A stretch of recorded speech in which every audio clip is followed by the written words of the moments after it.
Welcome to Ain't Got Time to Read, the place where I give you the breakdown to a plot and simply save you time. Now here is your spoiler alert. This video does contain spoilers. The story begins with Kenshi and his son trying to escape from Su Hao and the Red Dragon. Su Hao is unaware that Kenshi has led them onto Shiroryu territory. Scorpion kills Su Hao and orders the rest of the Red Dragon to leave his territory. Kenshi explains that while searching for Dagon, the Red Dragon went after his son and killed Takeda's mother. Kenshi asks Hanzo Hasashi to protect his boy while he goes in search of the Red Dragon and train him as Shiroryu. Meanwhile, Sub-Zero is ambushed by Kano, who cuts Sub-Zero's face with one of the Kamidagu blades. Hanzo has Takeda have his first fight against a young lad named Fox, who beats Takeda to a pulp. Fox then tells Takeda that everybody loses their first fight. It then skips forward several years where Takeda is much faster and much more skilled, but still loses to Fox in a fight. Later that night, Fox begins hearing voices in his head and steals the Kamidogu dagger that is under Hanzo's protection and begins to cut off his own face with it. Takeda wakes up to find Fox holding the dagger to his throat. He is taken to Hanzo, who was poisoned and hung upside down. The poison is forcing him to relive the moment when Bihan, the original Sub-Zero, and the Lin Kuei massacred the Shiroryu and his family. Fox tries to convince Takeda to kill Hanzo, but he refuses and attacks Fox. Hanzo becomes Scorpion and burns Fox's face off and stabs him in the heart with the dagger. The Kamidogu blade begins to heal him, but Takeda slices Fox in half and kills him. Scorpion and Takeda burn the bodies of the Shiroryu and then go in search of Raiden. Raiden and Fujin bicker about using the Kamidogu dagger that is in their possession. Raiden ignores Fujin's warning and cuts himself with the blade to get a vision of what is to come. Kotal Kahn teleports into Earthrealm with D'Vorah and Erron Black. Sonya refuses to help them, so D'Vorah attacks Sonya, which creates hostility between everybody. Cassie and Jackie manage to get into an underground fight arena. Cassie signs up to fight and doesn't realise that it is actually a deathmatch. She is forced to fight and ends up going against Frost. As Sonya and Special Forces fight against the Outworlders, Raiden appears and puts an end to their fight. Cassie struggles but ends up beating Frost. She refuses to kill Frost, and when she is about to be forced to kill her, there is an explosion and Black Dragon members Jarek and Tasia hunt down Cassie and Jackie. As they try to escape, Cassie takes selfies in the hope that she leaves a trail for her parents to follow. They are both sucked through a portal into Outworld. Later, Sonya finds Cassie's phone and finds a picture of Erron Black on there.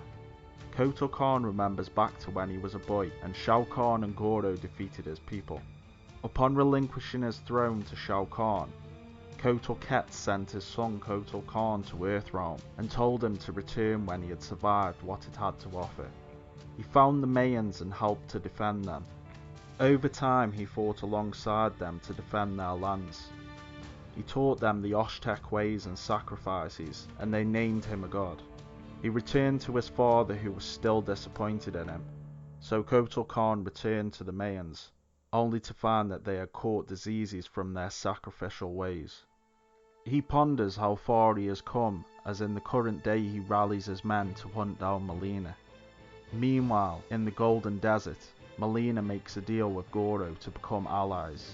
When Kotal Kahn receives word that Mileena is in the Golden Desert, Kotal Ket heads out with his men.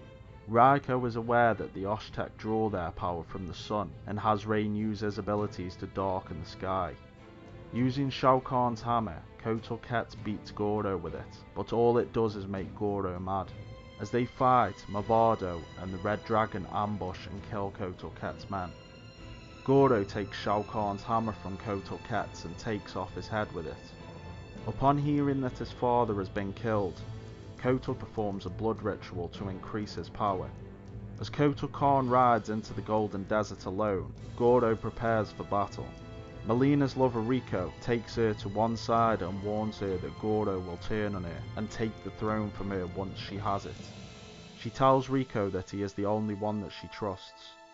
Rain attempts to dim the skies once again, but Kotal Khan has an intense beam of light burn Rain and incapacitate him.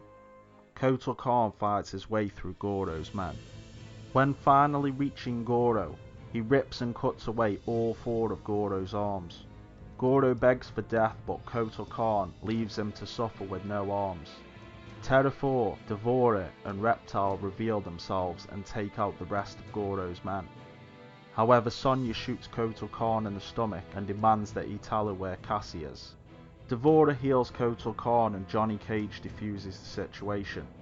Kotal will only talk to Johnny and tells him that he is unaware of Erron Black's actions and advises them that Erron Black is not acting on Kotal Khan's orders.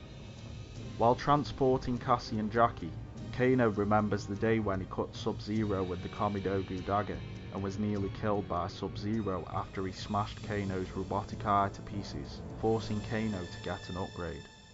Kano and Erron Black are attacked by Mavado and the Red Dragon as they want to take Cassie and Jackie from them.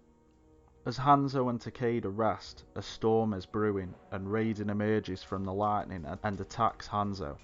Raiden is taken over by the blood magic and electrocutes both Hanzo and Takeda when Takeda stabs him with a sword. After a while of fighting, Raiden is free of the blood magic. Raiden explains that the 6 Kamidogu daggers were created as a key to prevent Shinnok from escaping from the amulet that he is imprisoned in. Raiden then explains that he split up the daggers and entrusted them amongst different warriors. The only one unaccounted for is held by Sub-Zero, who has disappeared since having the Kamidogu dagger. Rico asks an unknown figure how much longer he needs to pretend to be Mileena's lover, and the unknown figure tells him that it won't be long until Rico becomes a blood god.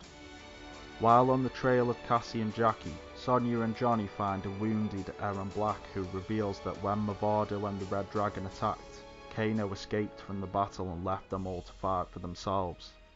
Using his blades, Mavado critically injured Erron Black. Working together, Jackie and Cassie were able to beat Mavado, and Cassie ripped him apart with his own blades. The remaining Red Dragon members capture them and take them to Shang Tsung's island, where Rico is with his advisor Havik.